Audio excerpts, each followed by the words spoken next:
रामकृष्ण गुरुकृपा वारकरी चॅनलमध्ये आपलं स्वागत आहे. चॅनलला लाईक करा, सबस्क्राईब करा. रामकृष्ण हरी.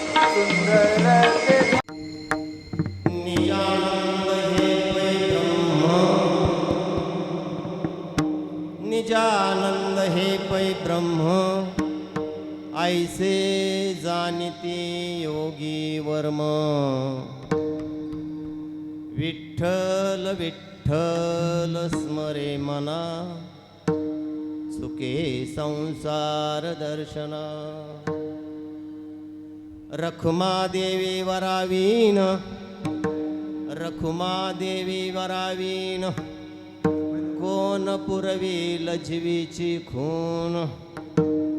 विठ्ठल विठ्ठल स्मरे मना चुके संसार दर्शना. नमो विठ्ठला राजया पांडुरंगा. नमो माऊली रुक्मिणी ज्ञानगंगा. नमो पुंडलिका नमो चंद्रभागा. नमस्कार माझा रुक्मिणी पांडुरंगा.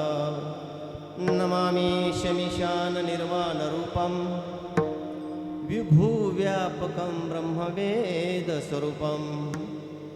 निजं निर्गुणं निर्विकल्पनिरीहं चिदाकाशमाकाशवासं भजेऽहं.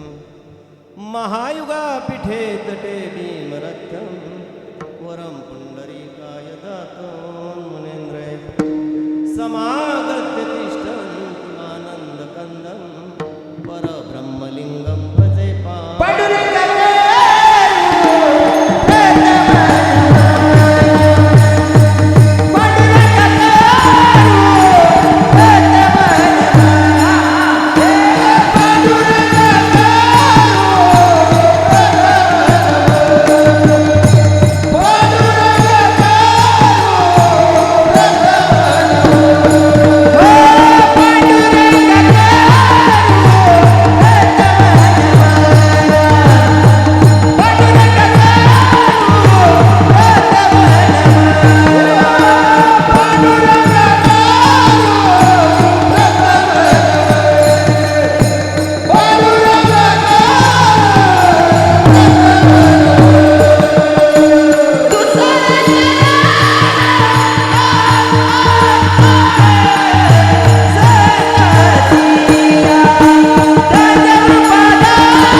सकळ विद्येंचे अधिकरण. नमो ज्ञानेश्वरा नमो ज्ञानेश्वरा. निवृत्ती उदारा सोपान देवा. निजानंद हे पै ब्रह्म,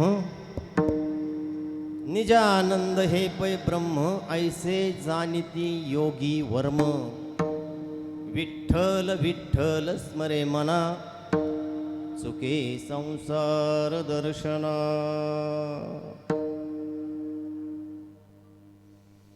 माऊली महावैष्णव संत श्रेष्ठ योग्यांची माऊली अलंकापूर निवासी असणारे ज्ञानोबराय यांचा हा 3 चरणांचा साधकाला खऱ्या देवाची ओळख करून त्या देवाची भक्ती कशी करायची याचं वर्णन करणारा असा हा अभंग आहे. माऊली ज्ञानोबराय अभंगामध्ये तसं अभंग ज्ञानोबरायांचा सोडवायला जरा अवघडच असतो महाराज, नाही का? पण काय झालंय, आज सप्ताहाचा 25वा दिवस आहे. आता म्हणलं बाकीचे अभंग बरेच पाठातले असतात, बऱ्याच महाराज लोकांनी घेतले असतील, कुणाला विचारायचं कोणता अभंग घ्यायचा आणि काय करायचं. म्हणलं चला हा अभंग नक्कीच घेतला नसणार आज. हा विचार करून मी आज सेवेला हा अभंग निवडलेला आहे. माऊली ज्ञानोबरायांनी साधकाला उपदेश करत असताना सांगितलं, ज्ञानोबा साधक समोर उभा आहे आणि साधकाने ज्ञानोबरायांना प्रश्न विचारला, ज्ञानोबा जे विटेव उभा आहे ते कोण आहे? त्यावेळेस ज्ञानोबराय त्याचा परिचय करून देतात की निजानंद हे पै ब्रह्म. निज म्हणजे आपलं स्वरूप, आपलंच स्वरूप विटेवर उभा आहे. हो, निज निज हे आत्मतत्व आहे आणि ते विटेवर उभा आहे, हे तुझंच स्वरूप आहे. त्या साधकाला परिचय करून ज्ञानोबरायांनी सांगितला. परंतु त्याला जर जाणायचं असेल ना तर योग्यांची नजर लागते. ऐसे जाणती योगी वर्म.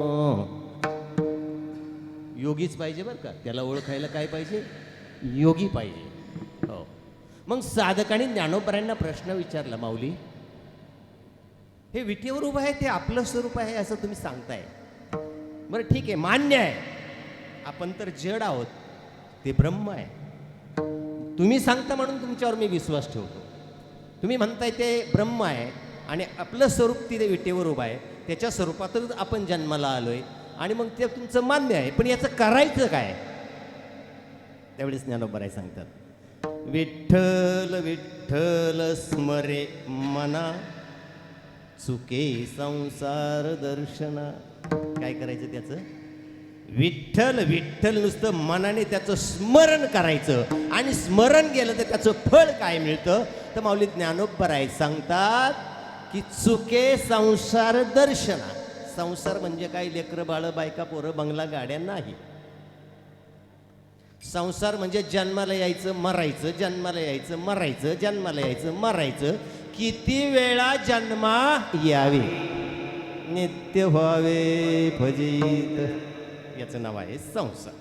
या संसाराच्या रहाड गाडग्यातून जर चुकायचं असेल ना बाबांनो, तर तुम्हाला काय करायला पाहिजे? त्याचं स्मरण केलं पाहिजे. आणि त्याचं जर स्मरण केलं, त्याचा ओलावा जर नामाचा आपल्या मुखामध्ये कायमस्वरूपी जर राहिला तर ते मात्र त्याला कळतं आणि मग तो आपल्या जीवात काय आहे, आपल्या मनात काय आहे हे तो ओळखतो आणि मग तो आपलं कोड पुरवतो. रखुमा देवी वरावीन कोण पुरवील जीवीची खून. विठाला विठाला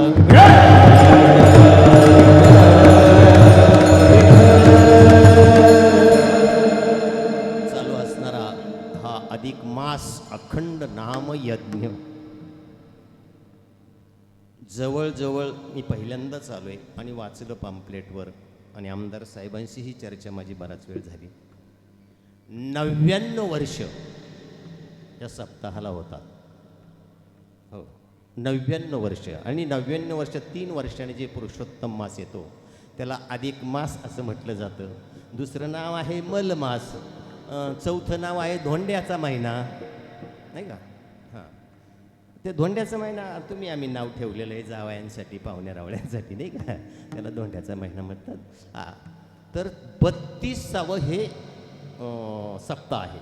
99 वर्षामध्ये हा 32वा धोंड्याचा मास आहे, अधिक मास आहे. आणि त्यानिमित्तानं हा अखंड महिनाभर चाललेला नामयज्ञ अगदी चक्रेश्वर देवस्थान ट्रस्ट आणि ट्रस्टचे अध्यक्ष माननीय श्री रामकांडगे साहेब आमदार यांच्या माध्यमातून आणि सर्व संचालक मंडळी आणि चाकण परिसरातील जे भाविक मंडळी यांच्या माध्यमातून चाललेला हा अखंड हरिनाम सप्ताह. हो, आणि इथं आल्यानंतर आनंद वाटला. पोटवडे महाराजांचे चिरंजीव प्रत्यक्ष मृदंग वाजवत आहेत. पोटवडे महाराज या ठिकाणी उपस्थित आहेत. आता महाराज आपला परिचय नाही, काय जास्त परिचय नाही. असो, सुंदर असते मृदंगाचार्य आहेत, गायक मंडळी आहेत आणि महिला वर्ग जास्त आहे. हां, सर्वांना मी एकदा अभिवादन करून मायबाप श्रोत्यांना वंदन करून मी अभंगाला सुरुवात करणार आहे. विठ्ठल विठ्ठल विठ्ठल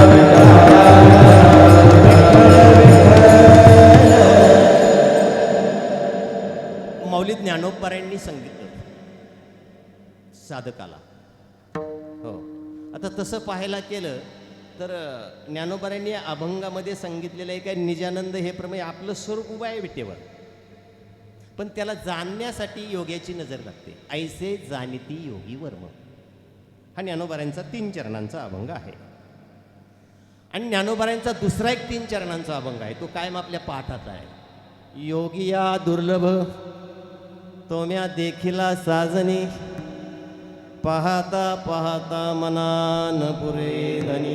है की नाही? अभंग कुणाचा आहे? ज्ञानोबांचा. कुणाचा आहे? ज्ञानोबांचा. सेवेला घेतलेला अभंग कुणाचा आहे? ज्ञानोबांचा. अभंग 3 चरणांचा आहे. योगिया दुर्लभ हा अभंग सुद्धा 3च चरणांचा आहे. आता ह्या अभंगात ज्ञानोबांनी सांगितलं त्याला जाणण्यासाठी योग्याची नजर पाहिजे. आणि त्या अभंगात ज्ञानोबारायण काय सांगतात? योगिया दुर्लभ, म्हणजे तो योग्यांना कळत नाही, तो योग्यांना दुर्लभ आहे. आणि या अभंगात ज्ञानोबाराय काय सांगतात की त्याला जाणण्यासाठी योग्याची नजर पाहिजे. आता ही 2 तोंडी भाषा मंत्र्याच्या तोंडी शोभते का ज्ञानोबारायांच्या? 2 तोंडी भाषा आहे की नाही? काय काय कळलं आपल्याला बरं? हे एकीकडे सांगायचं त्याला योगीच पाहिजे त्याला ओळखण्यासाठी, आणि दुसरीकडे तेच ज्ञानोबाराय सांगतात तो योग्यांना दुर्लभ आहे. ही 2 तोंडीची भाषा संतांच्या हे समजलं की आपल्याला परमार्थ कळलं. लक्षात. हो, काही ठिकाणी ज्ञानोबाराय सांगतात संसार दुःख मूळ चौघडे विश्रांती नाही कोठे.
आणि तेच ज्ञानोबा दुसरी का काय सांगतात?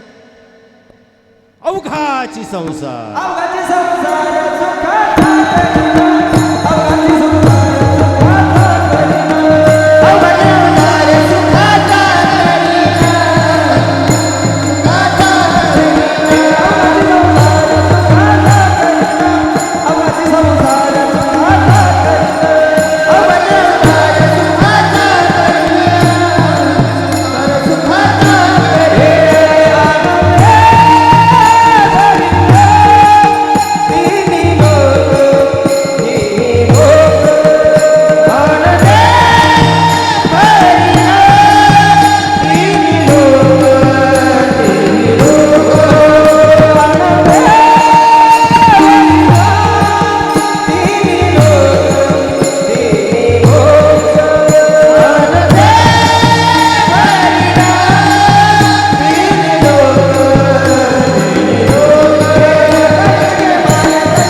दुसरी का काय सांगतात?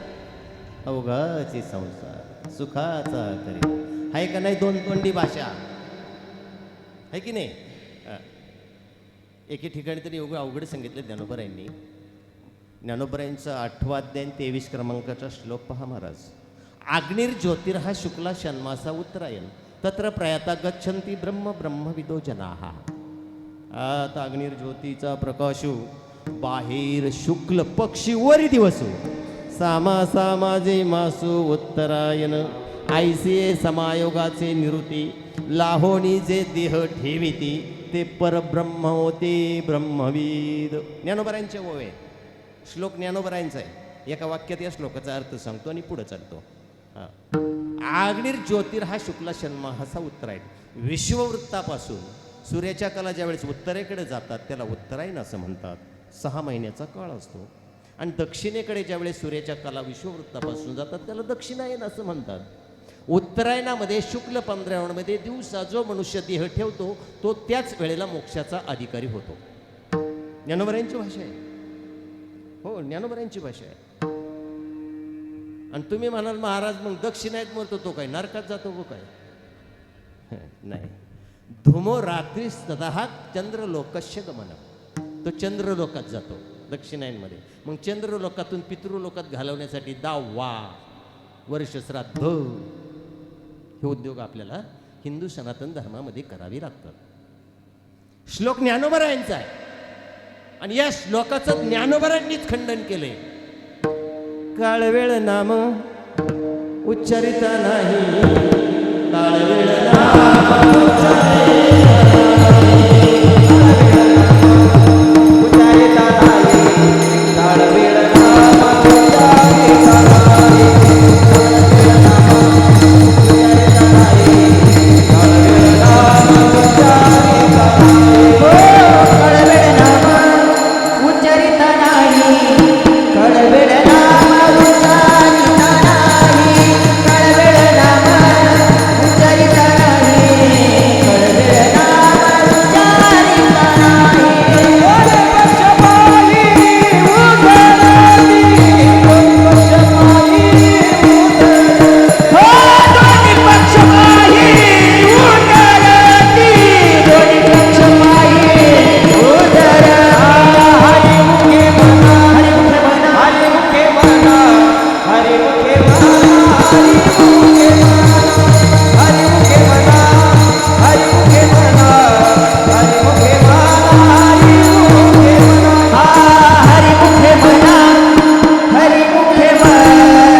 दोन्ही पक्ष कोणते?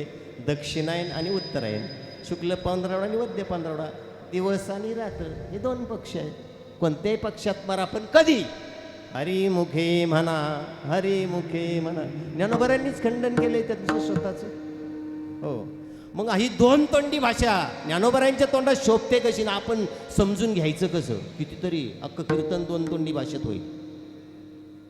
याचं कारण एकच आहे. सापेक्ष दृष्टीने या जगताकडे ज्ञानोबराय वेळेस नजर टाकतात, दृष्टी टाकतात, त्यावेळेस ज्ञानोबरायांना हे जगत दुःखमूळ वाटतं, दुःखी आहे. हा संसार सगळा दुःखमूळ आहे. हो, ज्ञानोबरायांना त्यावेळेस, म्हणून ज्ञानोबरायांना ती भाषा त्या वेळेला ती वापरावी लागते. आणि निरपेक्ष दृष्टीने ज्ञानोबराय या जगताकडे पाहत असताना हे विश्व एवढं सुंदर आहे, चिदानंद स्वरूप आहे, आनंद स्वरूप आहे, निजानंद स्वरूप आहे, एवढं सुंदर हे जग आहे. हे आनंदाची विभूती ज्ञानोबरायांना येते. त्यावेळेस ज्ञानोबराय म्हणतात अवघाची संसार. ही ज्ञानोबरायांची 2 तोंडी भाषा आपल्याला समजली तर आपल्याला अभंग समजेल. विठ्ठल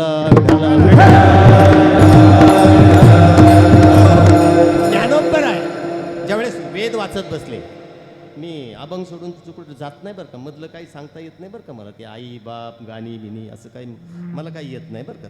तसं काही वाटत असेल तर तसं गैरसमज करून घेऊ नका. हां, तसं मला फक्त अभंग सोडवता येतो. हां हां हां. ज्ञानोबरांनी काय केलं, वेद वाचले, 4 वेद वाचले आणि 4ही वेदांमध्ये माणसाचे 4 प्रकार सापडले. ज्ञानोबरांना 4 प्रकारची माणसं आहेत असं वेदांमध्ये लिहिलं होतं. मग ते 4 प्रकारची माणसं कोणती? मनुष्य प्राणी हा विषयी आहे, पामर आहे, जिज्ञासू आहे आणि मुक्त आहे. ही 4 प्रकारची माणसं वेदांमध्ये ज्ञानोबरायांनी वाचली. ज्ञानोबरायांना खटकलं अरे मनुष्य प्राणी पामर आहे, विषयी आहे, जिज्ञासू आहे, परंतु चौथा जो प्रकार आहे मुक्त, मुक्त हा मनुष्य प्राणी असू शकत नाही. मग ज्ञानोबरायांनी त्याचं खंडन करून टाकलं, वेदांचं वेदाचं खंडन केलं आणि ज्ञानोबरांनी माणसाचे 2 प्रकार केले, 2 फक्त. ते ज्ञानेश्वरीमध्ये आहे. हां, मग 4 प्रकार. आता बरं, चालतं बोलतं ब्रह्म कोण आहे? आता कलियुगामध्ये संत हे चालतं बोलतं ब्रह्म आहे. चालतं बोलतं ब्रह्म आहे.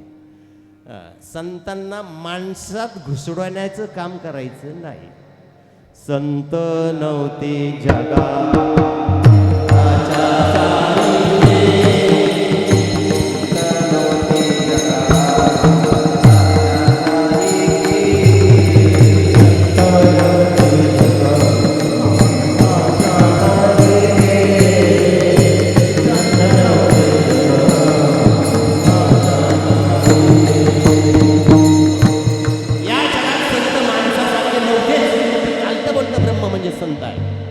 संतांना आपण एवढं डोक्यावर का घेतो? संतांमुळे आपला देव आपल्याला कळाला, विटेवर वाचणारा. जगद्गुरु तुकोबराय देवासमोर उभे राहिले आणि देवाला विचारलं, देवा आम्ही होतो म्हणून तू देव आणि तुझी प्रतिष्ठा नाही, तर तुला कोणी विचारलं असतं? तुका म्हणे आम्ही असोनिया जाण तुझं देवपण आणि आम्ही होतो म्हणून तू देव. संतांमुळे आपलं शास्त्र, आपला सनातन धर्म आपल्याला कळाला.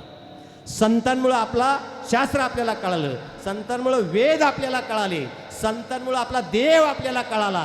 आणि पुढे जाऊन सांगू का, संतांमुळं शास्त्राला शास्त्रत्व आहे, संतांमुळे वेदाला वेदत्व आहे, संतांमुळे धर्माला धर्मत्व आहे. आणि एक वाक्य परफेक्ट लक्षात ठेवा, संतांमुळं या जीवाला ब्रह्मत्व आणि नामाला मंत्रत्व आहे. कुणामुळं? संतांमुळं. म्हणून संत आपल्या जीवनात अत्यंत महत्त्वाचे आहे. संत काय मनाने उद्योग करायचे नाही हो. मनोमार्गे गेला तो तेथे 1500 पंथ निघाल्यात आपल्या देशात. बुद्धीला जे आवडेल तेच आपण करतोय. संतांच्या संगती 11वा श्रीपती काय? संताची संगती मनोमार्ग गे 11वा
जीवनात अत्यंत महत्त्वाचे आहे. ज्ञानोबारांनी खंडन केलं मुक्ताचं. 4 वेदांमध्ये हे 4 माणसाचे प्रकार सांगितले, मान्य नाही. मग माऊली ज्ञानोबारांनी माणसाचे 2 प्रकार केले, ते ऐका. आयसेचे अवकळा घेपे शरीराचा कंटाळा, ते लाज पै निर्मळा निशुगा गोड. या ओवीत ज्ञानोबारांनी माणसाचे 2 प्रकार केलेले आहेत. एक निर्मळ आणि निशुगा म्हणजे काय? निशुगाचा मराठीत अर्थ सांगतो बरं का मी, हां काही शंका घेऊ नका. निशुगा म्हणजे भामटा, क्वाडगा, बिनलाजा आणि निर्लज्ज. हे कशाचे अर्थ आहे? निशुगाचा. मग 2 प्रकार माणसाचे पाडले, निर्मळ आणि निर्लज्ज. आपण हे घेऊ पा, हां बस होईल ना असं निर्लज्ज म्हटलं तर, हां कारण अर्थ होईल तसा आहे. हो, निर्लज्ज आणि निर्मळ. निर्मळ कशाला म्हणायचं? जो जन्माला घाबरतो, जो मरणाला घाबरतो, जो मुक्त होण्याचा प्रयत्न करतो त्याला निर्मळ असं म्हणतात. आणि जो जन्मालाही घाबरत नाही, मरणालाही घाबरत नाही आणि कधी मुक्त होण्याचा प्रयत्न करत नाही त्याला म्हणायचं निर्लज्ज. मग माझ्या सहित आपण सगळेजण निर्लज्जत मोडतो का निर्मळत? पहा, ज्याने त्याने अभ्यास करा. निर्लज्ज कशाला म्हणायचं? मुक्ती मिळवण्यासाठी प्रयत्न करतो त्याला म्हणतात निर्मळ. मग एक असंच कीर्तन ऐकता ऐकता त्याला काय उपरती झाली काय माहिती, कधी कीर्तन ऐकत नव्हतं काय नाही, हे ओवी ऐकली त्याने म्हणला निर्मळ व्हायचंय मला, मी निर्लज्ज आहे, मला निर्मळ व्हायचंय. निर्लज्जाने निर्मळ झालं पाहिजे. आणि मग ते निर्लज्ज मी आहे, मला निर्मळ व्हायचंय म्हणजे मला मुक्ती प्राप्त करून घ्यायचंय. मग मुक्ती प्राप्त करून घेण्यासाठी कुणाकडे गेलं पाहिजे? ग्रामपंचायत सदस्याकडं, संतांकडे गेलं पाहिजे. संतांकडं. पंढरपूरला गेला, चंद्रभागे स्नान विधी तो हरिकथा, चंद्रभागे स्नान केलं, कीर्तन ऐकलं. एका वाळवंटामध्ये वारकऱ्याला विचारलं, वारकरी दादा मला मुक्त व्हायचंय, कोणाकडे गेलं पाहिजे? वारकऱ्याने सांगितलं ज्ञानोबरायांकडे जा. म्हणलं कोण ज्ञानोबर आहे? म्हणले ते बघ 6 वर्षाची चिमुकली मूर्ती आहे, पांडुरंगासमोर उभी आहे, ते ज्ञानोबर आहे, जा तुला मुक्ती मिळेल, ते मुक्तीचा मार्ग तुला सांगतील. त्याला इतका आनंद झाला, ज्ञानोबर आहे. पळत गेला, समोर पांडुरंग उभा होता, त्याने पांडुरंगाकडे पाहिलंच नाही. त्याला पांडुरंग काय पहिल्यांदाच गेला होता तो. पहिल्यांदा जो परमार्थाला लागतो ना त्याला साधक योगी असं म्हणतात, आणि ज्याचा परमार्थ पूर्णत्वाला गेला त्याला सिद्ध योगी असं म्हणतात. माझे ज्ञानोबा सिद्ध योगी आहे. हो, ते सिद्ध योगी आहे. या जगाच्या पाठीवर दुसरा असा कोणताच महात्मा नाही का ज्याच्याजवळ सिद्ध योग्यता आहे. का तर आपण नवनाथ पोथ्या वाचतो की नाही, नवनाथ, त्या नवनाथांमध्ये बघा 84 सिद्धी आहे. आदिनाथांनी काय केलं, वाटून वाटून त्या नवनाथांना दिल्या, कोणाला 4, कोणाला 6, कोणाला 8 अशा दिल्या. आणि त्या सिद्धीच्या जोरावर, 4 सिद्धीच्या जोरावर त्यांनी देवांवर सुद्धा विजय मिळवलाय. नवनाथांनी मिळवलंय की नाही? पोथी पुराणं आता बंद झाली, पण ऐकलंय की नाही आपण? पण माझा आळंदीचा ज्ञानोबा एकटा फकड्या असा का एकट्याजवळ 84 सिद्धी आहे. एवढी महान आळंदीचे ज्ञानोबा आहे, एकटा फकड्या असा आहे, 84 सिद्धी आहे. 84 सिद्धांचा सिद्ध भेटी मेरा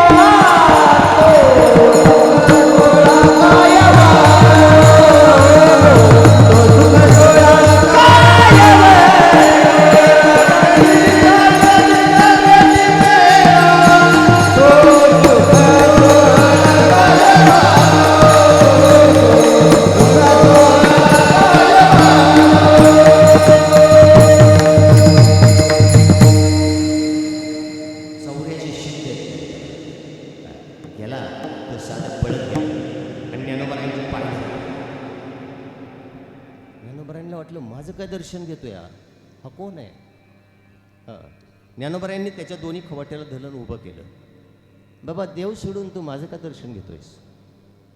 माऊली तुम्ही ज्ञानोबराय आहेत का? हो, मी आळंदीचा ज्ञानोबा आहे.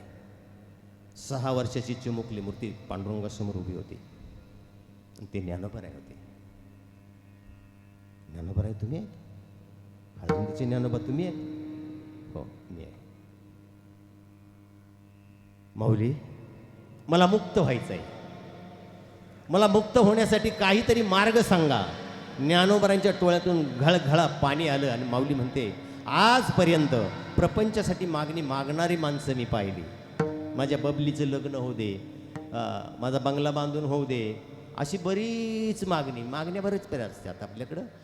ज्ञानोबराय म्हणतात अशी मागणारी माणसं मी पाहिली, पण मुक्ती मिळावी ही मागणी मागणाराच साधक विरळाच. ज्ञानोबरांच्या डोळ्यातून अश्रू आले आणि त्याला आलिंगन दिलं. आलिंगन घडे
संतांनी साधकाला दिलेल्या आलिंगनामध्ये सायुज्यता ही मुक्ती प्राप्त होते. 4 मुक्ती आहेत: सायुज्यता, समीपता, स्वरूपता आणि शलोकता. देवाने संतांना दिलेलं आलिंगन आहे, त्याच्या 4ही मुक्ती प्राप्त होते. हो. आता आलिंगनाचे तसे 3 प्रकार आहेत. एक सात्विक आलिंगन आहे, राजस आलिंगन आहे आणि तामसी आलिंगन आहे. राजस आलिंगन म्हणजे पती पत्नीला देतो ते. तामसी आलिंगन म्हणजे निवडणुकीच्या टायमाला बळच यायचं, आपलं स्वार्थ अंतकरणामध्ये ठेवून उगाच कडकडून भेटायचं, त्याला काय म्हणायचं? तामसी आलिंगन. आणि सात्विक आलिंगन म्हणजे काय? संत साधकाला किंवा देवभक्ताला देतो त्या आलिंगनाला सात्विक आलिंगन असं म्हणतात. अफजल खानाला राजांनी प्रतापगडावर आलिंगन दिलं. कोणतं आलिंगन? तामसी आलिंगन. तामसी होता की नाही अफजल खान? हां. मला एक सांगा, अफजल खानाने कर्नाटकात विडा उचलला, कर्नाटकामध्ये. हां. शिवाजी राजाला जिंदा या मुर्दा असा विडा उचलला. जिवंत पकडून आली नाही तर मर्डरच करून टाकेल असा विडा उचलला. तुळजापूरला आला, आई तुळजाभवानीची मूर्ती फोडली. कुणी? अफजल खानाने. देशी गाय त्या मूर्तीजवळ कापली, तिच्या रक्तात थाय थाय अफजल खान नाचला. देवी नव्हती का त्या देवळात? त्या मूर्तीत देवी नव्हती का? तिने अफजल खानाकडून 20 किलोच्या घणाने मूर्ती फोडली अफजल खानाने. आई साहेबांना माहिती आहे, जा प्रतापगडावर माझ्या शिवबाच्या समशेरीत मी जाऊन बसले, तुझा शेवट मी तिथं करीन, जा. हो. पंढरपूरला आला, पांडुरंगाचं मंदिर उद्ध्वस्त केलं. पांडुरंगापर्यंत नाही पोचता आलं त्याला, पांडुरंगापर्यंत नाही आला तो. वाई साताऱ्यापर्यंत गाई ब्राह्मण मारत आला. बरं, नियती पण हा बाबा पण कसा आहे पहा ना. अहो, पहिलवानाला पहिलवान लावायचा. दारासिंग बरोबर जर हिजड्याची कुस्ती लावली तर दारासिंगचा कमीपणा नाही महाराज. पहिलवान अफजल खानाचं वजन 280 किलो. अफजल खानाची उंची 8 फूट आणि 10 इंच. राजांचं वजन 73 किलो. राजांची उंची 5 फूट आणि 8 इंच. आता हे पहिलवान आहे का सारखे? कसं काय करायचं हे? या नियतीला, परमेश्वराला कुस्ती कोणाची लावून दे हे सुद्धा कळत नाही. हो. त्या टोनग्याला रोज एक टोनगं खायला लागत होतं त्या अफजल खानाला. गाय ब्राह्मण मारत मारत प्रतापगडापर्यंत आला आणि राजांनी तो शामियाना जो बांधला होता त्या शामियानापर्यंत त्याला घुलवीत आणला. कोणाला? अफजल खानाला. 73 किलोच्या पहिलवानाबरोबर 280 किलोचा पहिलवान या नियतेने, या परमेश्वराने लावला. चंपाषष्ठीचा दुसरा दिवस होता भेटण्याचा, सप्तमी. चंपाषष्ठी कोणत्या देवाची असते? खंडोबाची. नवखंडे नाही का? कुणाचा निमगावचा, कुणाची, अशी 9 ठिकाणचे खंडीर आहेत. कुणाचा कुठला खंडीर आहे? आपण सगळे महाराष्ट्रातले मराठे चंपाषष्ठीच्या दिवशी खंडेरायाच्या वारीला जातो की नाही? वांग्याचं भरीत रोडगाचे काय नैवेद्य नेतो की नाही? या महाराष्ट्रातल्या चंपाषष्ठीच्या दिवशी या महाराष्ट्रातला प्रत्येक मर्द मराठा खंडेरायाजवळ जाऊन बसला, रोडग्याचा नैवेद्य अर्पण केला. देवा, आजपर्यंत आम्ही आमच्या प्रपंचासाठी मागणी मागितली, पण आज तुझ्याकडे एकच मागणी आम्ही मागतोय. देवा, खूप मोठं संकट आमच्या राजावर आहे. लाख मेले तरी चालतील, पण लाखाचा पोशिंदा मरता कामा नये. ही मर्द मराठ्यांची मागणी आहे, मराठ्यांची मागणी. आणि माता भगिनी आज या चक्रेश्वर बाबांच्या इथं पवित्र ठिकाणी, या चाकण परिसरातल्या सर्व माता भगिनी, थंडीचे दिवस असतात चंपाषष्ठीला महाराज, या माता भगिनी ओले वस्त्राने इथं आल्या चक्रेश्वर बाबाच्या, आणि त्या चक्रेश्वराला पाण्यात गाडून टाकला. पाणी ओतलं सगळं, आणि सगळ्या या चाकणच्या माता भगिनी त्याच्याजवळ बसल्या. उद्या आमच्या राजाचं काय होईल सांगता यायचं नाही. देवा, चक्रेश्वरा, अरे तुझ्याजवळ एकच विनंती आहे, फक्त उद्या आमच्या राजाची भेट माध्यान्नाच्या वेळेला आहे. फक्त आमचं राज वाचलं पाहिजे. ही महाराष्ट्राच्या मर्द मराठी आणि माता भगिनींची ही मागणी त्या खंडेरायाने ऐकली. हो. आणि दुसऱ्या दिवशी काय झालं? आलिंगन घडी. याला कोणतं आलिंगन म्हणायचं? तामसी आलिंगन. विठ्ठल विठ्ठल.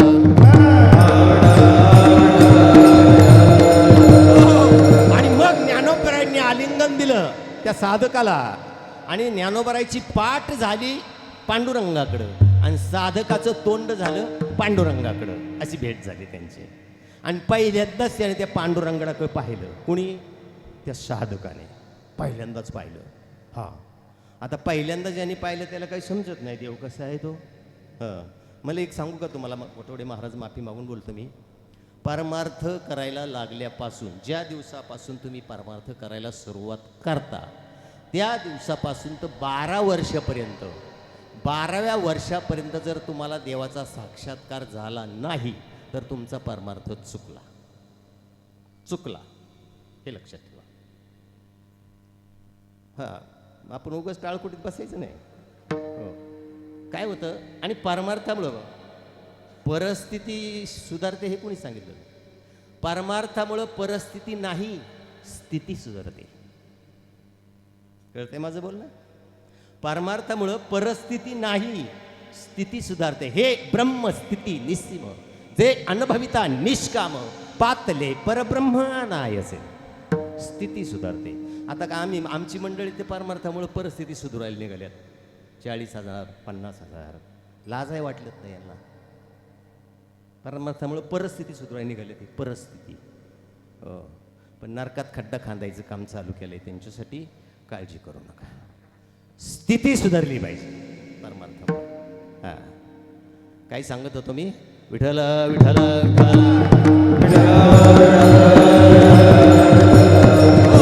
मग त्या साधकाने त्या देवाकडे पाहिलं, त्याला ते काळभूत वाटलं. पंढरीचे भूत मोठे आल्या गेल्या झडपी वाटे. त्याला ते पंढरीचं भूत वाटलं, भूत. आणि मग ज्ञानोबरायांना विचारलं त्याने, माऊली हे कोण? तर त्यांचा परिचय करून देतात अभंगाच्या पहिल्याच्या.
निजानंद. निज म्हणजे तुझं स्वरूप आणि ते आनंद स्वरूप आहे, चिदानंद स्वरूप आहे.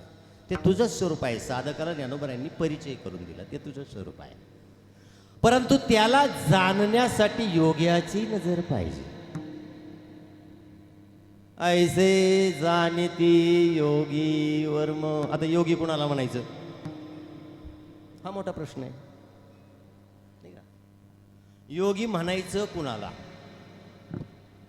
योग्याची व्याख्या आहे काय. ज्ञानोबारांनी मांडे भाजले पाठवले, ज्ञानोबारांनी भिंत चालवली, ज्ञानोबारांनी रेडा बोलवला योगाच्या सामर्थ्यावर. हां, पण ज्ञानोबारांना हे चमत्कार करावेसे वाटत नव्हते. ज्ञानोबारांनी योगाची एवढी सुंदर व्याख्या केली, एवढी सुंदर व्याख्या केली. भिंत चालवणे, रेडा बोलवणे याला योग म्हणायचं नाही.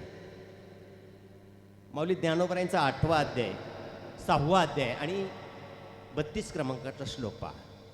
आत्मोपम्येन सर्वत्र समपश्यती अर्जुनः सुखम वा यदि वा दुःखम स योगी परमो मतः. योगी म्हणजे काय.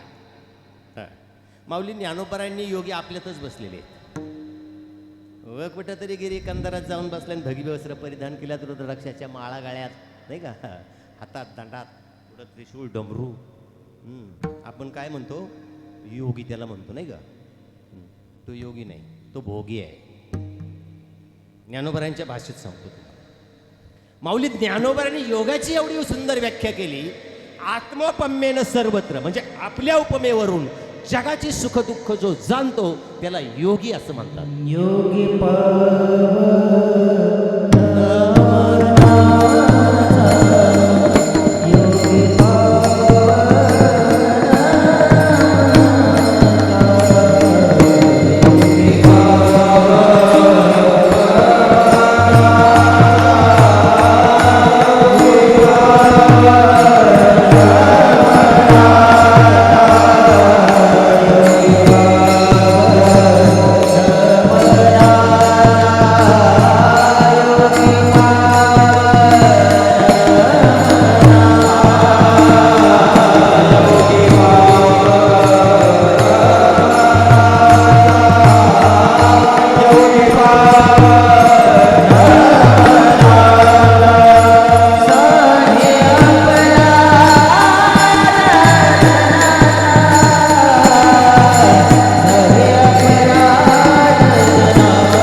परफेक्ट व्याख्या सांगतो तुम्हाला. माझ्या जीवनात घडलेला एक घटना आहे. आदरणीय परमपूज्य गुरुवर्य सदानंद गुरुजी आळंदीकर आपल्या सर्वांच्या परिचयाचे असावे. मी गुरुजींच्या कॅसेट विकल्या. कॅसेट ते फिरायच्या कॅसेट होते ना पूर्वी. हां, गुरुजींच्या गाडीत फिरायचा आणि रस्त्यावर त्या कॅसेट विकत बसायचा. कीर्तनाच्या कॅसेट. हां, सासवडला कीर्तन होतं. गुरुजींबरोबर कॅसेट विकले. संध्याकाळी माऊलीच्या मंदिरात, त्यांच्या मंदिराच्या पाठीमागं रूम होती. त्या रूममध्ये गुरुजी. आणि मग 1 वाजल्यामुळे मी पण कुठं घरी जाऊ झोपायला बघ आपलं गुरुजींजवळच झोपलो. आणि गुरुजी रात्रीचे तापाने फणफणले. आणि गुरुजींना पहाटे निघायचं होतं त्र्यंबकवारीला. त्र्यंबकवारी होती दुसऱ्या दिवशी. त्यांचं खूप तिथं कीर्तन होतं. गुरुजी इतका ताप आला. गुरुजी म्हणले, रामदास एक काम करतो का तू, माझ्या जागेवर कीर्तनाला जातो का. म्हणलं कुठं गुरुजी. त्र्यंबकवारीत. बाबू 35 वर्षाचा काळ आहे. म्हणलं गुरुजी लय मोठ्या फडात कीर्तन आहे, मला जमेल का. जा माझा आशीर्वाद आहे, जा कीर्तन कर जा माझ्या जागेवर. गुरुजींची पहिली वारी चुकली त्यावेळेस, त्र्यंबकवारी. आणि मी पंढरपूरला त्र्यंबकवारीत गेलो. आणि गेल्यानंतर संध्याकाळी कीर्तनाचा टायमिंग होता 9 ते 11. त्या काळचे 9 ते 11चा टायमिंग होता. त्या सप्ताह होता मोठा. त्यात गुरुजींचं कीर्तन, तिथं त्यांच्या जागेवर माझं कीर्तन. बरं, मग मी काय केलं, संध्याकाळी साधारण 7 वाजता तिथं पोहोचलो. 2 तास कीर्तनात टाईम आहे म्हणून डोंगर चढायला लागलो. आपलं टाईमपास. टुकारच मी ना, अवस्था माझी टुकार. डोंगरावर गेलो. एक बोरीचं झाड होतं. त्या झाडाखाली एक संन्यासी बसलो होतो. भगवी वस्त्र परिधान केलेलं. भगवी रुद्राक्षाच्या माळा दांडात. मनगटात. त्याचे केस इतके लांब होते का केस अशी जमिनीवर लोळ मातीत भरू नये म्हणून त्याने त्या केसाचे 3 वेळे कमरेला घालून ठेवले होते. एवढी लांब लांब केस होती त्याची. जटा, पुढं त्रिशूळ, पुढं डमरू, असं बरंच. मी आपल्या रस्त्याने जाताना तिकडं असं डोकावून पाहिलं, म्हणलं काय तेजस्वी दिसतंय राव, हे भलं मोठं योगीच असायला पाहिजे. मग मी काय केलं, लांबूनच त्या बाबाचं असं दर्शन घेतलं आणि पुढं चालायला लागलो. त्याने माझ्याकडे असं तिरक्या डोळ्याने पाहिलं आणि पाहिलं आणि मला बोलावलं. म्हणलं ए बेटा इधर आ. म्हणलं जवळ बोलावलं साधूनी, मोठा साधू आहे, योगी आहे कोणीतरी. मी गेलो जवळ. त्याने काय केलं, नीचे बैठ, ऐसा हात करो. मी असा हात केला. त्याने कमराचा एक आडा काढला केसांचा. कोरडी केस होती त्याची. हां, माझ्या हातावर असं असं पिळलं. केस माझ्या हातावर पिळले. त्यातून निघालं पाणी कोरडे केसातून. बेटा गंगा यमुना दिया तेरे हात में. हां, म्हणलं काय तीर्थ दिलं याने. अरे वा वा वा, जा तेरा भला हो जाएगा. मी ढसढसा त्याच्या केसाचं पाणी ढसढसा पिलं तीर्थ म्हणून. आज्ञान हो आज्ञान.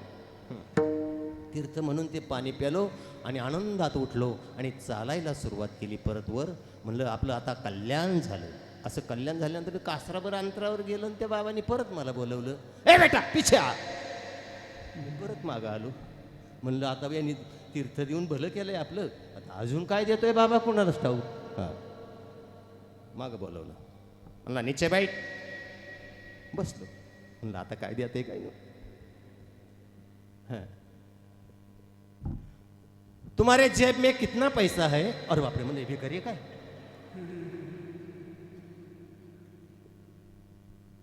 अरे म्हणलं मी त्यावेळेस गरिबीला आग लागलेली, आळंदीला राहायला, माझ्याकडे पैसा नाही. घरी गेलो वरुड्याला, ऐकून आई मोलमजुरी करणारी, भांडून 500 रुपये घेतले. जायला 150, यायला 150, प्रसादाला राहिलेले, खायला प्यायला काय लागेल का नाही मला काही. हां, बरं तिथं तर कीर्तनाचे पैसे नसतात. त्र्यंबक वारीमध्ये ध्यान देऊन ऐका महाराज. त्र्यंबकेश्वर, देहू, आळंदी, पंढरपूर आणि पैठण या 5 ठिकाणी जो कीर्तनकार कीर्तनाचे पैसे घेतो तो टिंबच्या पोटचा नसतो.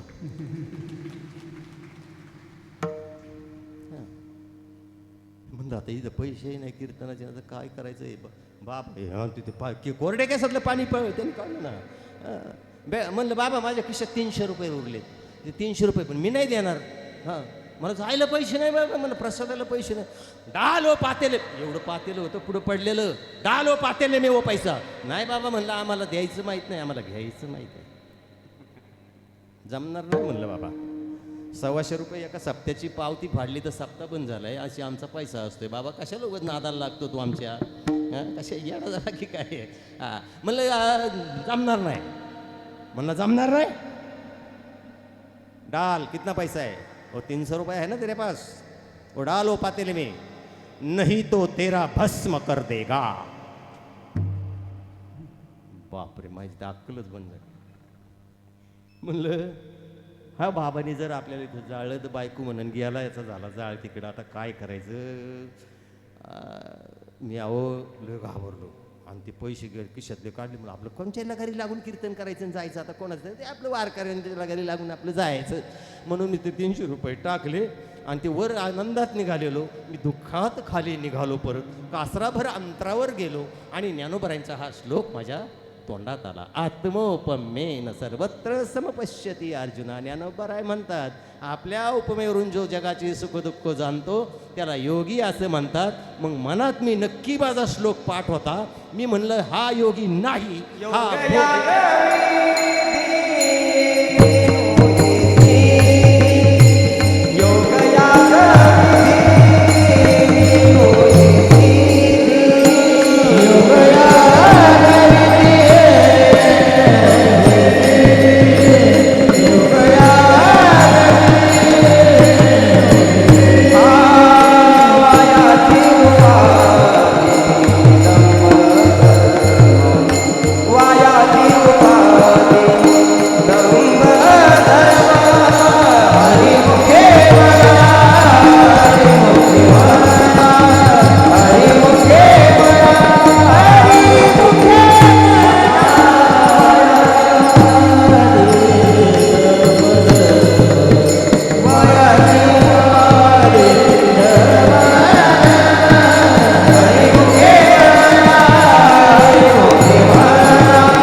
पश्यती अर्जुन मी मनात ठरवलं हा योगी नाही, हा भोगी आहे.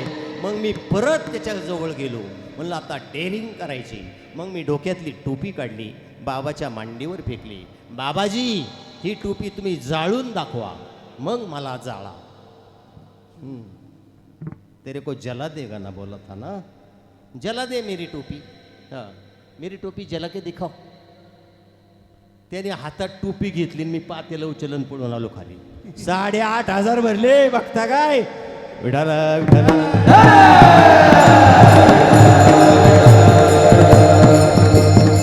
हो हो, आपल्याला काही गोष्टी प्रिय आहेत, काही गोष्टी प्रियही नाही आणि अप्रिय सुद्धा नाहीत.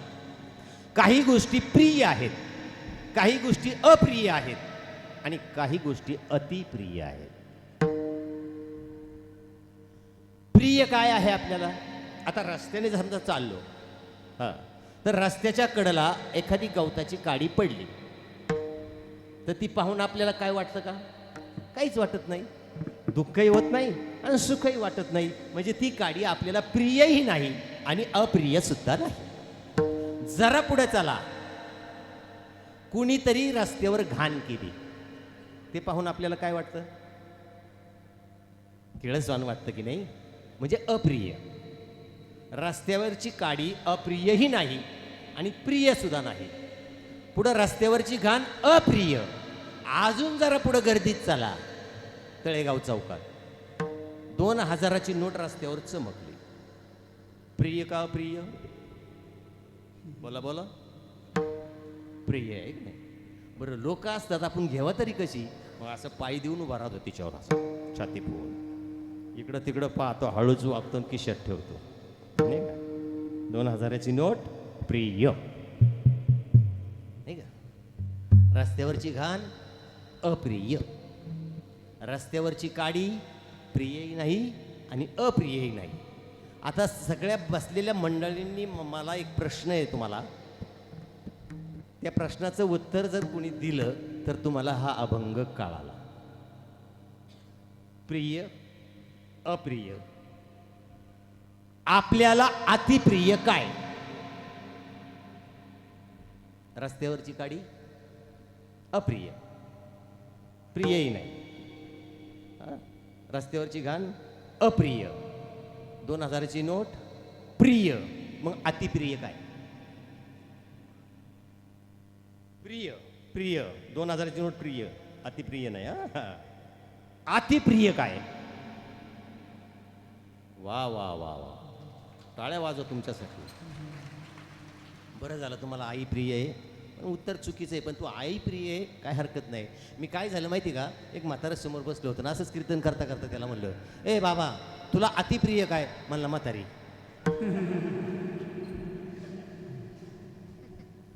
अरे म्हणलं, म्हातारी किती दिवस तुला? ती कपडा लत्ता तुझं धुतं, तुला खाणं पिणं घालते, म्हणून तू म्हातारीला प्रिय असू शकते, पण अतिप्रिय नाही. अतिप्रिय नाही. हा, मग अतिप्रिय काय?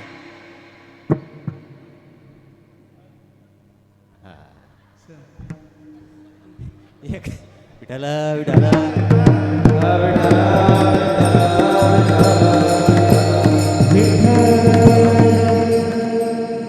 विचारलं, बाबा तुला काय अतिप्रिय? तो म्हणला बाळ्या. म्हणजे त्याचं बारीक पोरगं होतं. ते म्हणलं, बाळ्या माझा बाळ्या मला अतिप्रिय आहे. अरे म्हणलं, बाळ्या शाळेत चालला, त्याने 5 रुपये गोळ्या खायला मागितले त्या दिवशी, मी पाहिलं. हां, आणि तू त्याला 5 रुपये दिले नाहीत गोळ्या खायला, पण तंबाखूच्या पुडीला मात्र 10 रुपये घालवले. मग प्रिय काय, बाळ्या का तंबाखूची पुडी? अतिप्रिय काय? तर अतिप्रिय आपण स्वतःच स्वतःला अतिप्रिय आहोत. आणि तेच स्वरूप विटेवर उभा आहे. लक्षात ठेवा, निजानंद हे पै ब्रह्म, ते स्वरूप विटेवर उभा आहे. आपण स्वतःलाच स्वतःला अतिप्रिय आहे. ज्ञानोबरायांना साधकाने विचारलं, माऊली तुम्ही याचा परिचय करून दिला, हा देव आहे, हा ब्रह्म आहे आणि हा आपलं स्वरूप आहे, याचा परिचय करून दिला, पण याचं नेमकं करायचं काय? तर त्याचं काय करायचं ते अभंगाचं दुसरं चरण. विठ्ठल विठ्ठल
पण गाथेतलं खरं प्रकरण पाहिल्यानंतर अन्वय अर्थाने थोडं पहा.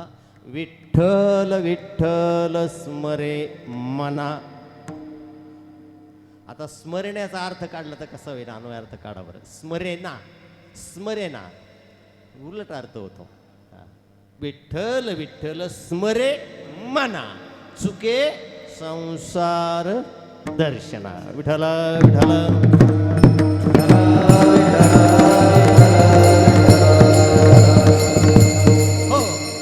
मग त्या साधकाला ज्ञानरायांनी सांगितलं, बाबा याचं काय करायचं? विठ्ठल विठ्ठल स्मरे मना, चुके संसार दर्शना.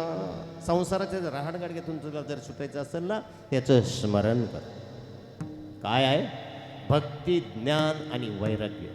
आपण प्रत्येकजण इथं बसलेलो मंडळी साधक आहोत आणि प्रत्येकजण आपण साध्य करण्याचा काहीतरी प्रयत्न करत असतो.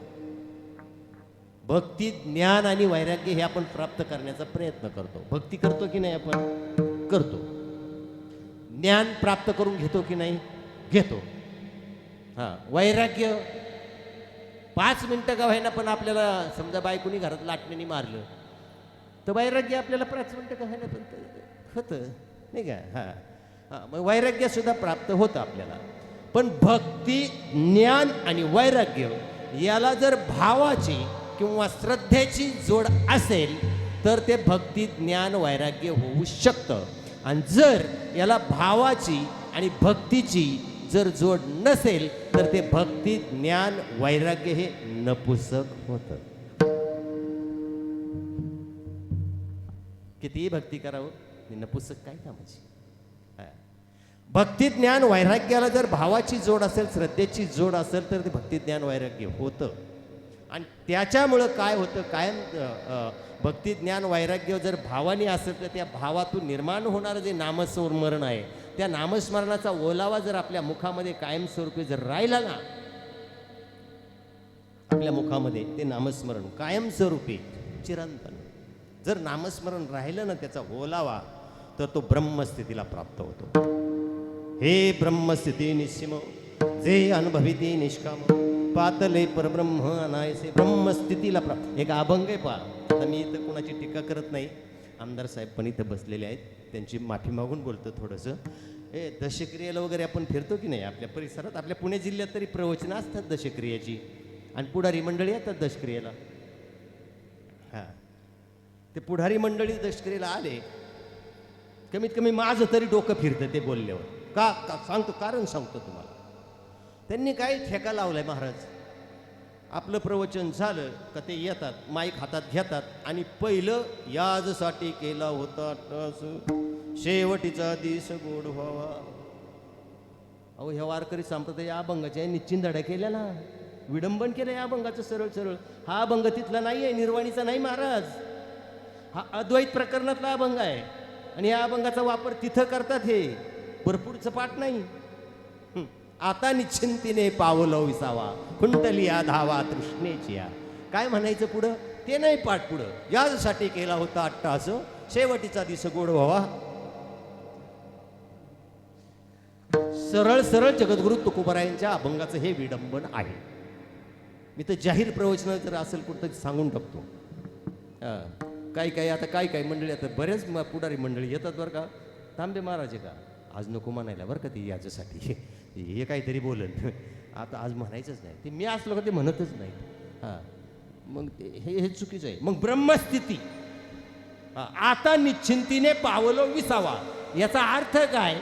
का ब्रह्मस्थिती प्राप्त होऊन गेली, ब्रह्मस्थिती प्राप्त होते. हे ब्रह्मस्थिती निश्चिम. स्थिती म्हणजे अवस्था. अवस्था सुद्धा 2 प्रकारची आहे, एक प्रवृत्ती आणि एक निवृत्ती.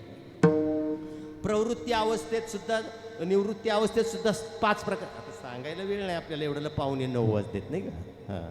प्रवृत्ती आणि निवृत्ती अवस्थेकडे आपल्याला जायची हे नाही. काय मी पैठणला ह्याच वर्षी आपलं नाथबाबांच्या षष्टीला कीर्तन होतं, आणि कीर्तन केलं असं खाली बसलो. एक साहित्यिक माझ्याजवळ आला, साहित्यिक पुस्तकं लिहिणारा माझ्या शेजारी बसला. म्हणलं महाराज मी साहित्यिक आहे. बरं म्हणलं मी काय करू मग? म्हणलं 7 पुस्तकं लिहिलेत मी. मी तुम्हाला ही 7 पुस्तकं सप्रेम भेट द्यायला आलोय. म्हणलं ते वाचून मी काय करू? अरे आम्हाला ज्ञानेश्वरीचं आवरत नाही. हं? आमचा गाथा, आमचं ज्ञानेश्वरांचं संतांचं वाङ्मय इतकं मोठं आहे का आम्ही 7 जन्म घेतले तरी ते वाङ्मय आमचं पूर्ण होत नाही. आणि तुझं हे वाचायला काय आम्हाला वेळ आहे का बाबा? नाही, पण महाराज तुम्हाला घ्यावाच लागेल. बरं म्हणलं घेतो, काय हरकत आहे, घरी टाकून देता येईल म्हणलं. हां, काय लिहिलंय बाबा याच्यात? म्हणलं याच्यात मी तर्क काढले, तर्काने हे सगळे 7च्या 7 पुस्तकं लिहिलेली आहेत. तर्क. वारकरी संप्रदायात तर्काला हिसाब आहे का? मान्यता आहे का? तार्किकाचे काम नो हे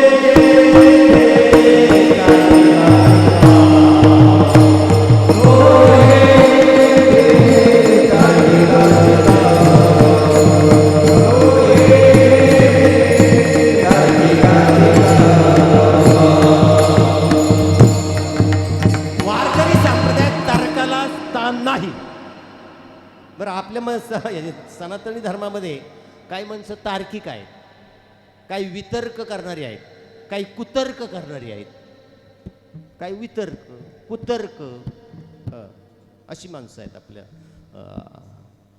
तासन तास चव्हाट्यावर दुसऱ्याची निंदा मस्करी करतो त्याला काय म्हणतात? कुतर्क.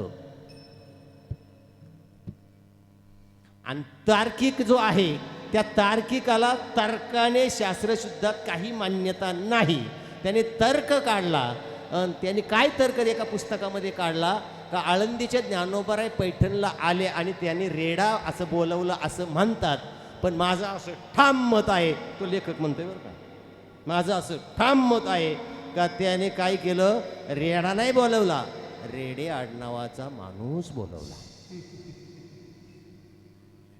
अरे रेड्या, तुला काय कळालं? काय सांगू देवा? ज्ञानोबाचे ख्याती वेद महिषामुखी वदविले.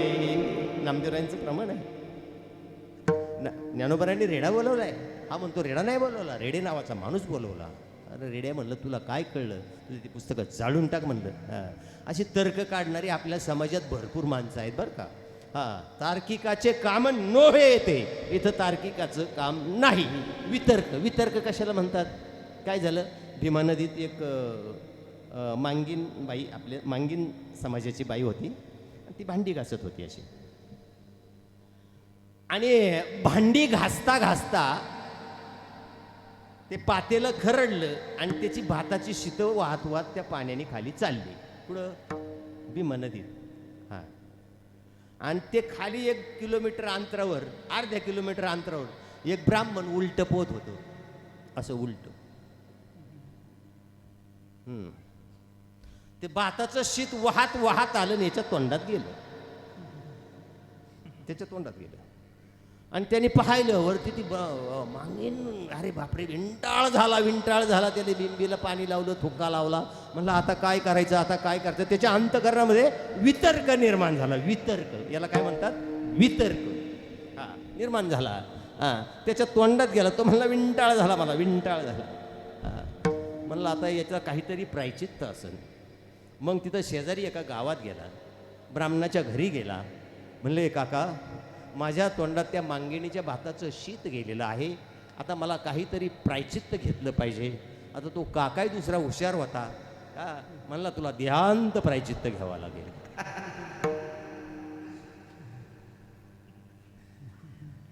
आता निघाला मारायला. पण मारायचं पण पोटभर खाऊन मारायचं. तसं नाही मारायचं असं त्या काकांनी सांगितलं. मग दुसऱ्या गावात गेला, तिथं ब्राह्मणाचं घर बघितलं. ब्राह्मणाच्याच घरी जेवायचं ना. का घरात गेला. काका कुठं गेले? नाही, ते बाहेर गेले जरा. काय नाही काकी, मला देहांत प्रायचित्त घ्यायचं, मला मरायचंय, मला तुम्ही पोटभर जेवायला घाला. म्हणजे का हो? म्हणजे मांगिणीचं शीत माझ्या तोंडात गेलं होतं म्हणून मला मरायचंय, देहांत प्रायचित्त. 5 पक्वान्नाचं ताट केलं, जेवला पोटभर. तांबूल विडा देताना ती काकी काय म्हणाल्या माहिती का? काकी म्हणाले, माझा नवरा बाहेर गावी गेलाय, तो ब्राह्मण आहे जरूर, पण मी मुसलमान आहे.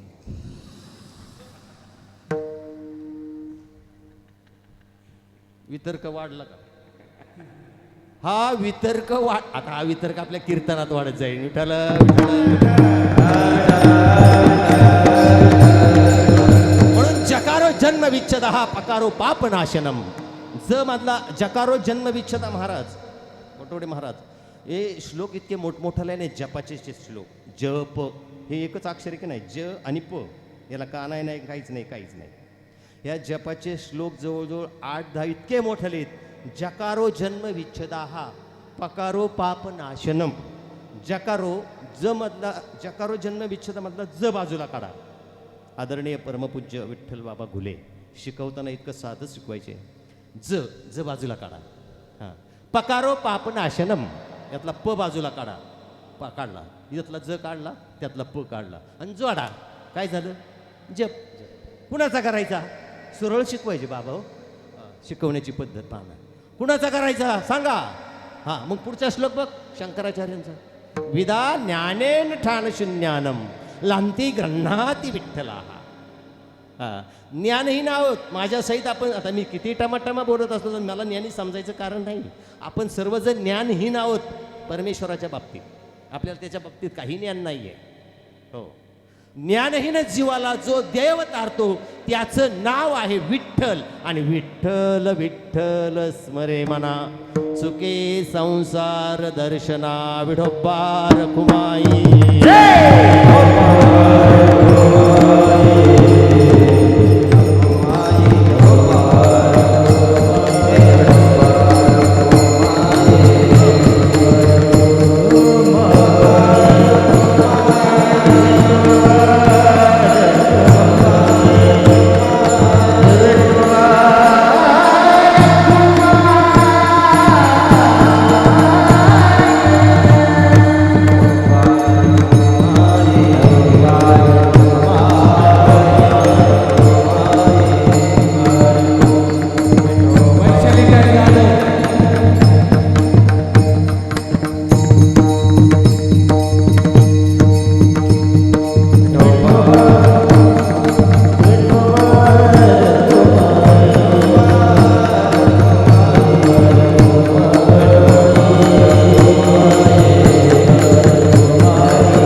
विठ्ठल स्मरे म्हणा चुके संसार दर्शना.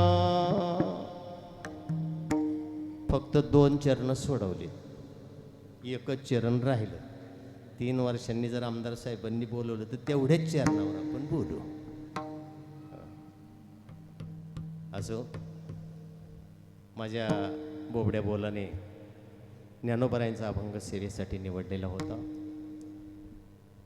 आणि माझ्या मती बुद्धीप्रमाणे मी अभंग सोडवण्याचा प्रयत्न केला. जसे माझ्या गुरुदेवांनी आज्ञा केली त्या पद्धतीने मी बोलण्याचा प्रयत्न केला. आणि बोलण्याच्या ओघामध्ये काही माझ्याकडून चुकीची वाक्य गेलेली असतील तर ते आपलं लेकरू म्हणून मला माफ करा आणि बरोबर असेल ते घेण्याचा प्रयत्न करा. कारण वारकरी संप्रदाय आता सध्या थोडंसं उतरत्या कडेकडं लागलेला आहे. संप्रदाय नाही लागला. संप्रदाय हा फाटक्या चिंधीत बांधलेला पिव्वर हिरा आहे. वारकरी संप्रदाय फाटक्या चिंधीत बांधलेला पिव्वर हिरा म्हणजे वारकरी संप्रदाय. आणि त्या संप्रदायात आलेले जे किडे आहेत त्या किड्यांनी सुद्धा संप्रदायाला बदनाम करायचं काम चालू केलं. पण हा बदनाम संप्रदाय होणार नाही. हो, आपण हिंदू सनातन धर्माची माणसं आहे. आपल्या धर्माचं आपण पालन केलं पाहिजे. हो, आपला धर्म आपला जगावला पाहिजे, संप्रदाय टिकवला पाहिजे. संप्रदाय खूप अन्याय व्हायचे काम चाललेले आहेत. असो,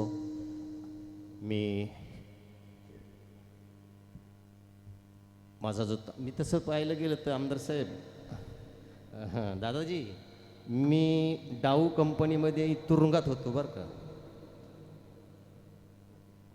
तात्यांबरोबर मी तुरुंगात पेटवायला मीच होतो. तसं काही खेड तालुक्यात एकमेव फाकडे आहे. तर वारकरी संप्रदायावर जो अन्याय व्हायचं काम आहे ते आपण वाचताय काम, यूट्यूब पाहताय. कोणाची मी निंदा वगैरे नालस्ती करणार नाही या ठिकाणी.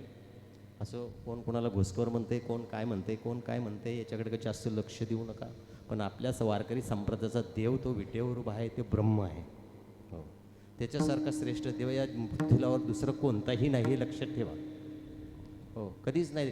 हो, आपली जी संस्कृती आहे, जे संस्कार आहेत, ते संस्कार आपण जतन केले पाहिजे. ते संस्काराचं आपण संवर्धन केलं पाहिजे आणि त्या संस्काराचं आपण संक्रमणसुद्धा केलं पाहिजे. संस्कार जतन करून ठेवायचं म्हणजे काय करायचं नेमकं? त्या संस्काराला कुठं मंदिर बांधायचं आणि त्याच्यात बसवायचं अशातला काही भाग नाही. आपले जे संस्कार आहे हिंदू सनातन्यांचे, हो, हे जे संस्कार आहेत हे संस्कार जतन करून ठेवणे, त्यांचं संवर्धन करणे, त्याचं पालन करा संस्कारांचं.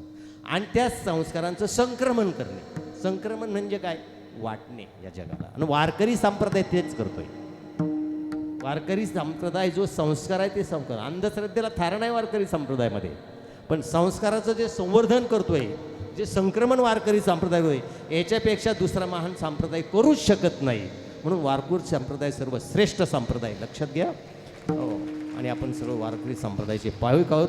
असो, हे माझं कीर्तन पुष्प भगवान चक्रेश्वराच्या चरणी समर्पित करतो. आणि या ठिकाणी माननीय श्री आमदार साहेब यांच्या माध्यमातून, हे चक्रेश्वर ट्रस्टी मंडळ आहे यांच्या माध्यमातून हा चाललेला अखंड हरिनाम सप्ताह. आणि आनंद वाटला. आमचे दादा हरिभक्तीपरायण मुक्ताजी दादा नाणेकर या ठिकाणी उपस्थित आहेत, त्यांचाही मी आभारी आहे. विशेष करून पोटवडे महाराज. आता माझा जास्त परिचय नाही आहे. काय झाले, आळंदीतले विद्वान आता घरी बसलेले आहेत. हे घरी आहेत आता सध्या. त्याच्यामुळं खेड तालुक्यातल्याच माणसाला खेड तालुक्याचा परिचय नाही याचं दुःख. असं माझं एक कीर्तन पुष्प. मृदंगाचार्य दोन्ही हे अतिसुंदर, गायक मंडळी सुंदर, विनेकरी सुंदर, आपण सर्व सुंदर मंडळी आहात. आणि ऐकणार ते त्याहूनही सुंदर आहात. आपल्याशिवाय आम्हाला किंमत नाही, सर्व सुंदर आहात. हां, माझं हे कीर्तन पुष्प भोले बाबांच्या चरणी समर्पित करतो आणि या ठिकाणी पूर्ण विराम देतो. ज्ञानेश्वर